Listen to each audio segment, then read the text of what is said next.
Hi all, ನಮಸ್ಕಾರ ಎಲ್ಲರಿಗೂ. Welcome back to Shomata all in one YouTube channel. ನಾನು ನಿಮ್ಮ ಪ್ರೀತಿಯ ಬೀದರ್ ಹುಡುಗಿ. ನಾವಿವತ್ತು ಎಲ್ಲಿಗೆ ಹೋಗಿದ್ವಿ ಅಂತ ಹೇಳೋ ಅವಶ್ಯಕತೆನೇ ಇರಲ್ಲ, ಯಾಕಂದರೆ ಥಂಬ್ನೇಲ್ ನೋಡಿ ಈಗಾಗಲೇ ಎಲ್ಲರಿಗೂ ಗೊತ್ತಾಗಿರುತ್ತೆ. ಆದರೂ ಒಂದ್ಸಲ ಹೇಳ್ತೀನಿ, ನಾವಿವತ್ತು ಬನ್ನೇರುಘಟ್ಟ ನ್ಯಾಷನಲ್ ಪಾರ್ಕ್ ಹೋಗಿದ್ವಿ. ನಾವು ಇದಕ್ಕೂ ಮುಂಚೆ ಒಂದೆರಡು ಸಲ ಬನ್ನೇರುಘಟ್ಟ ಝೂ ಹೋಗಿದ್ವಿ, ಆದರೆ ಈ ಸಲ ಎಂಜಾಯ್ ಮಾಡಿದಷ್ಟು ಲಾಸ್ಟ್ ಟೈಮ್ ಹೋದಾಗ ಮಾಡಿರಲಿಲ್ಲ. ಯಾಕಂದರೆ ಲಾಸ್ಟ್ ಟೈಮ್ ಎಲ್ಲ ಸಫಾರಿ ಮತ್ತು ಬಟರ್ಫ್ಲೈ ಪಾರ್ಕ್ ಎಲ್ಲ ಹೋಗಿರಲಿಲ್ಲ. ಈ ಸಲ ಸಫಾರಿ ಮತ್ತು ಬಟರ್ಫ್ಲೈ ಪಾರ್ಕು ಮತ್ತು ಝೂ ಎಲ್ಲನೂ ನೋಡ್ಕೊಂಡು ಬಂದ್ವಿ. ಫುಲ್ ಡೇ ಯಾವಾಗ ಕಳೆದಿತ್ತು ಅಂತಲೇ ಗೊತ್ತಾಗಲಿಲ್ಲ. ತುಂಬ ಅಂದರೆ ತುಂಬಾ ಎಂಜಾಯ್ ಮಾಡಿದ್ವಿ. ಇನ್ನು ಸಫಾರಿ ಹೋಗುವಾಗಲಂತೂ ತುಂಬಾ ಖುಷಿಯೂ ಆಗ್ತಾಯಿತ್ತು, ಅಷ್ಟೇ ಭಯನೂ ಆಗ್ತಾಯಿತ್ತು. ಯಾಕಂದರೆ ಅಲ್ಲಿರೋ ಪ್ರಾಣಿಗಳೆಲ್ಲ ತುಂಬಾ ಹತ್ತಿರ ಬರ್ತಾಯಿದ್ವು. ಅಲ್ಲಂತೂ ತುಂಬಾ ಎಂಜಾಯ್ ಮಾಡಿದ್ರಿ. ಅಲ್ಲಿ ಆನೆ, ಹುಲಿ, ಸಿಂಹ, ಚಿರತೆ, ಜಿಂಕೆ, ಆಮೇಲೆ ಕರಡಿ, ಇದನ್ನು ತುಂಬಾ ಹತ್ತಿರದಿಂದ ನೋಡಿದ್ವಿ. ಹೀಗೆ ನೋಡೋದಕ್ಕೂ ಮತ್ತು ಝೂನಲ್ಲಿ ಹೋಗಿ ನೋಡೋದಕ್ಕೂ ಏನು ವ್ಯತ್ಯಾಸ ಅಂದರೆ, ಸಫಾರಿಗೆ ಹೋದರೆ ನಾವೇ ಬಲೆ ಒಳಗಿರ್ತೀವಿ, ಅಂದರೆ ಬಸ್ ಒಳಗಿರ್ತೀವಿ. ಪ್ರಾಣಿಗಳೆಲ್ಲ ಆರಾಮಾಗಿ ಆಚೆ ಓಡಾಡ್ಕೊಂಡಿರ್ತವೆ. ಝೂನಲ್ಲಿ ನೋಡಬೇಕಾದ್ರೆ ಪ್ರಾಣಿಗಳೇ ಬಲೆಯಲ್ಲಿರ್ತವೆ, ನಾವು ಆರಾಮಾಗಿ ಆಚೆ ಓಡಾಡ್ಕೊಂಡಿರ್ತೀವಿ. ಅದಕ್ಕೆ ನಾವು ಈ ಸಲ ಸಫಾರಿನೂ ಹೋಗಿದ್ವಿ, ಅದೇ ಥರ ಝೂಗೂ ಹೋಗಿದ್ವಿ. ಕಾಣದ ಈ ಕಡೆ ಬಾರ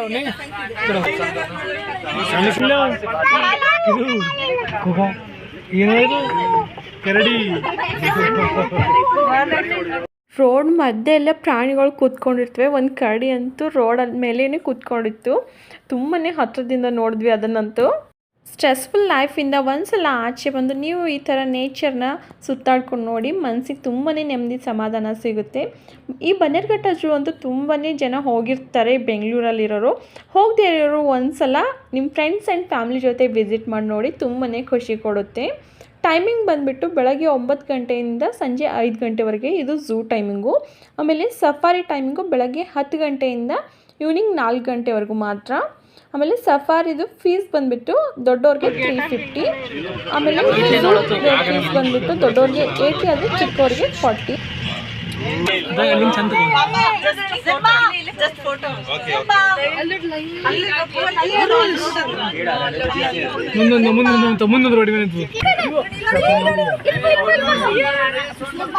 ಸೌಂಡ್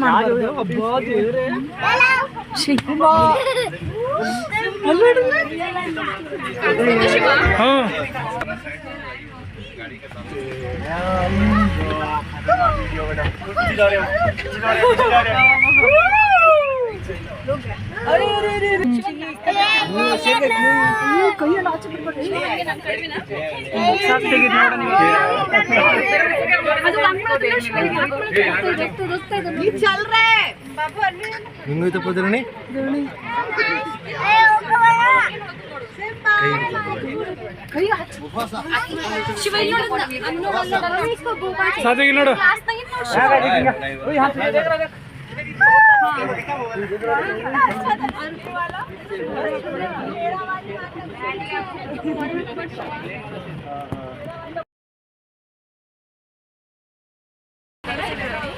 ಒಂದೇ ಕಾಣುತ್ತಿಲ್ಲ.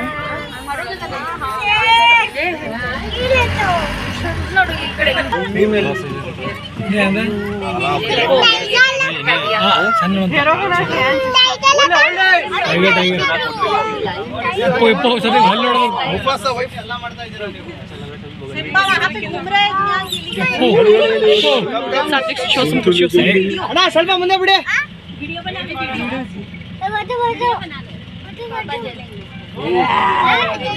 ನಿಲ್ಸಿ. ಸ್ಟಾಪ್. 400 रुपये इनको देखने दी खुशी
ಹೆಚ್ಚು ಕಮ್ಮಿ 1 ಅವರ್ ಸಫಾರಿನ ಮುಗಿಸ್ಕೊಂಡು ನಾವು ಅಲ್ಲಿಂದ ನೆಕ್ಸ್ಟು ಬಟರ್ಫ್ಲೈ ಪಾರ್ಕ್ಗೆ ಹೊರಟ್ವಿ.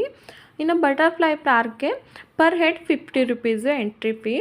ಅಲ್ಲಂತೂ ತುಂಬಾ ಬ್ಯೂಟಿಫುಲ್ ಆಗಿತ್ತು ನೋಡೋಕ್ಕೆ. ತುಂಬಾ ವೆರೈಟೀಸ್ ಆಫ್ ಬಟರ್ಫ್ಲೈನ ನೋಡಿದ್ವಿ. ಒಳಗಡೆ ತುಂಬಾ ಕಲರ್ಫುಲ್ ಫಿಶಸ್ಸು ಇದ್ವು. ಅಲ್ಲೂ ತುಂಬಾ ಖುಷಿ ಆಯಿತು.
ಹಾಗೆ ಇನ್ನು ಯಾರೆಲ್ಲ ನನ್ನ ಚಾನಲ್ಗೆ ಸಬ್ಸ್ಕ್ರೈಬ್ ಆಗಿಲ್ಲ ದಯವಿಟ್ಟು ಒಂದ್ಸಲ ಸಬ್ಸ್ಕ್ರೈಬ್ ಮಾಡಿಕೊಂಡು ವಿಡಿಯೋನ ನೋಡ್ಕೊಳ್ಳಿ.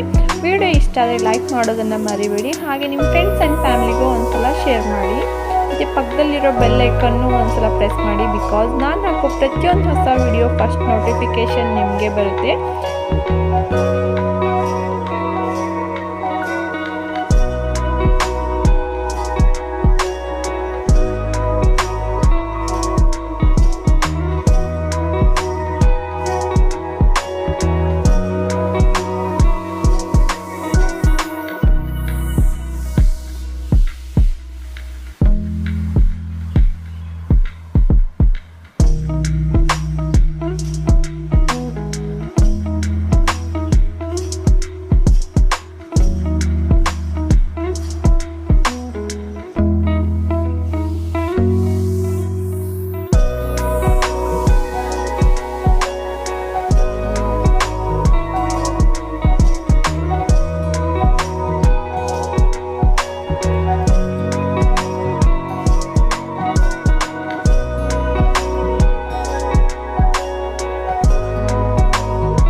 ಬಟರ್ಫ್ಲೈ ಪಾರ್ಕ್ ನೋಡಿಕೊಂಡು ನಾವಲ್ಲಿಂದ ಝೂ ಒಳಗಡೆ ಹೋದ್ವಿ. ಝೂ ಒಳಗಡೆ ಅಂತೂ ತುಂಬಾ ವಿಭಿನ್ನವಾದ ಪ್ರಾಣಿಗಳು, ಪಕ್ಷಿಗಳು, ಗಿಡ ಮರಗಳನ್ನು ನೋಡಿದ್ವಿ. ಆನೆ, ಹುಲಿ, ಸಿಂಹ, ಚಿರತೆ, ಕರಡಿ, ಕೋತಿಗಳು, ಪಕ್ಷಿಗಳು ಮತ್ತು ತುಂಬಾ ವೆರೈಟೀಸ್ ಆಫ್ ಮರಗಳು ಎಲ್ಲ ನೋಡಿ ತುಂಬಾ ಖುಷಿಪಟ್ವಿ. ಆಮೇಲೆ ನನ್ನ ಮಕ್ಕಳಂತೂ ಸಿಕ್ಕಾಪಟ್ಟೆ ಖುಷಿಯಾದರು ಪ್ರಾಣಿಗಳನ್ನು ನೋಡಿ. ಇನ್ನು ಬನ್ನೇರುಘಟ್ಟ ನ್ಯಾಷನಲ್ ಪಾರ್ಕ್ ಬಗ್ಗೆ ಹೆಚ್ಚಿಗೆ ಹೇಳೋದು ಅವಶ್ಯಕತೆ ಇಲ್ಲ ಅಂತ ನಾನು ಅನ್ಕೋತೀನಿ. ಯಾಕಂದರೆ ಈ ನ್ಯಾಷನಲ್ ಪಾರ್ಕ್ ಬಗ್ಗೆ ಎಲ್ಲರಿಗೂ ಗೊತ್ತಿರೋದೆ. ನೀವು ಒಂದ್ಸಲ ಹೋಗಿ ವಿಸಿಟ್ ಮಾಡಿ ನೋಡಿ. ಇನ್ನು ಹೋಗದೇ ಇದ್ದರೆ ಹೋಗಿರೋರು ಒಂದ್ಸಲ ಕಮೆಂಟ್ ಮಾಡಿ ಹೇಗಿದೆ ಅಂತ. ಇಲ್ಲೇ ಝೂ ಒಳಗಡೆನೆ ಬೋಟಿಂಗು ಕೂಡ ಇತ್ತು. ನಾವೇನು ಬೋಟಿಂಗಿಗೆ ಹೋಗಲಿಲ್ಲ, ಯಾಕಂದರೆ ಇನ್ನು ಮಕ್ಕಳು ಚಿಕ್ಕವರಿದ್ದಾರೆ ಅಂತ ಸುಮ್ಮನೆ ಆಚೆಯಿಂದನೇ ನೋಡಿಕೊಂಡು ಬಂದ್ವಿ. ಅಲ್ಲಿಂದ ಮುಂದೆ ತುಂಬಾ ವೆರೈಟೀಸ್ ಆಫ್ ಪಕ್ಷಿಗಳನ್ನು ನೋಡಿಕೊಂಡು ಆಚೆ ಬರೋಷ್ಟರಲ್ಲಿ ತುಂಬಾ ಲೇಟಾಗಿತ್ತು. ಹಾಗೆ ತುಂಬ ಹಸಿವು ಕೂಡ ಆಗಿತ್ತು. ಆಚೆ ಕಬ್ಬಿನ ಹಾಲು ಮತ್ತು ನಮ್ಮ ಉತ್ತರ ಕರ್ನಾಟಕ ಸ್ಪೆಷಲ್ ಭೇಲ್ಪುರಿಯನ್ನು ತಿಂದ್ಕೊಂಡು ನಾವು ಅಲ್ಲಿಂದ ಹೊರಡೋ ಅಷ್ಟರಲ್ಲಿ ನೈಟೇ ಆಗಿತ್ತು.